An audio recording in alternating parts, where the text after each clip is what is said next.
নমস্কার, আমার চ্যানেলে সবাইকে স্বাগত জানাই। চলে এসেছি আরও একটা ছোট ব্লগ নিয়ে আপনাদের সাথে শেয়ার করতে। এটা হচ্ছে উড়িষ্যার বর্ডার। উড়িষ্যার বর্ডারটা ক্রস করেই একটা সামনের গলি থেকে আমরা চলে যাচ্ছি একটা ওয়াটারফলস দেখতে।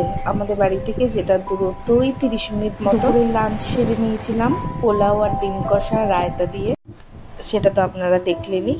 সেই লাঞ্চ সেরে আমরা চলে গেছি ওয়াটারফলস দেখতে বিকেল করে। আর এই যে এইগুলো হচ্ছে কাজু বাগান, প্রচুর কাজু বাগান এখানে। আমাদের বাড়ির রাস্তাটা দিয়ে যখন বেরোই সেখানেরও কিন্তু একধারে কাজু বাগানে ভর্তি, আর একদিকে এখন ভুট্টার চাষ হচ্ছে। গ্রামের পথ ধরে আঁকাবাঁকা গলি দিয়ে দুই পাশে দুই ধারে একদম বড় বড় গাছপালা পেরিয়ে চলেছি ওয়াটারফলস দেখতে। আর দেখুন, এই যে ভুট্টাগুলো এখন তুলে নিয়েছে এনারা, তুলে একদম রাস্তায় মানে প্রচুর এরমভাবে শুকাচ্ছেন ওনারা। রাস্তার যেদিকেই যাচ্ছি সেদিকেই এরকম ভুট্টা বিছিয়ে শুকানো চলছে। এরকম ঘন জঙ্গলের মধ্যে দিয়ে আমরা চলেছি গুলমি ওয়াটারফলস দেখতে। এই গুলমি ওয়াটারফলসটা হচ্ছে ছত্তিশগড় আর উড়িষ্যার সীমান্তে অবস্থিত। এই জঙ্গলটার পর একটা ছোট্ট গ্রাম আছে, সেই গ্রামের পরেই এই ওয়াটারফলসটা আছে। এই যে চলে এসেছি আমরা ওয়াটারফলসের কাছে, ওখানে লেখা আছে গুলমি।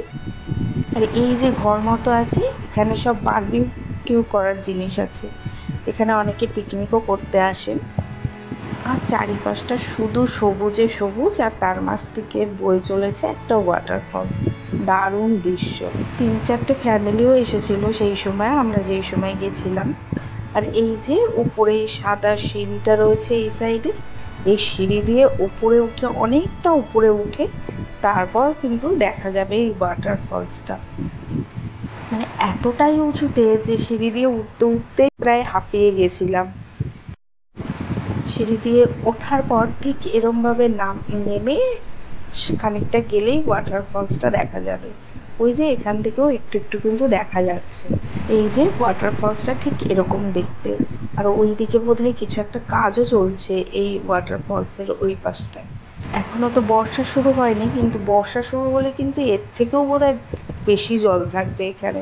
বর্ষার সময় একবার এসে দেখতে হবে কতটা কি জল থাকে।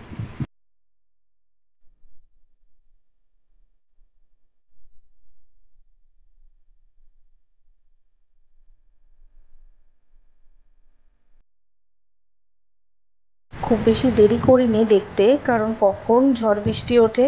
আর ঝড় উঠলে তো মানে বিপজ্জনক রাস্তা, চারিদিকে কোনো লোকজন নেই, জনবসতি নেই, শুধু গাছপালায় ভরা আর ধান খেতে ভরা। এই যে কত বড় ধান ক্ষেত, পরপর এরকম প্রচুর ধান ক্ষেত রয়েছে। এমনিতে তো এখানে হাতে গোনা 5টা ট্রেন সারাদিনে চলাচল করে। আর হঠাৎ করে এরকম মালগাড়ি দেখতে পেয়ে নিজেকে আর ভিডিও করা থেকে আটকাতে পারলাম না, করেই ফেললাম একটা ভিডিও। তারপর ফেরার পথে একটু বার্গার খেয়ে বাড়ি চলে এসেছিলাম। ভিডিওটা কেমন লাগলো অবশ্যই আমাকে জানাবেন। লাইক, কমেন্ট, সাবস্ক্রাইব করে আমার পাশে থাকবেন।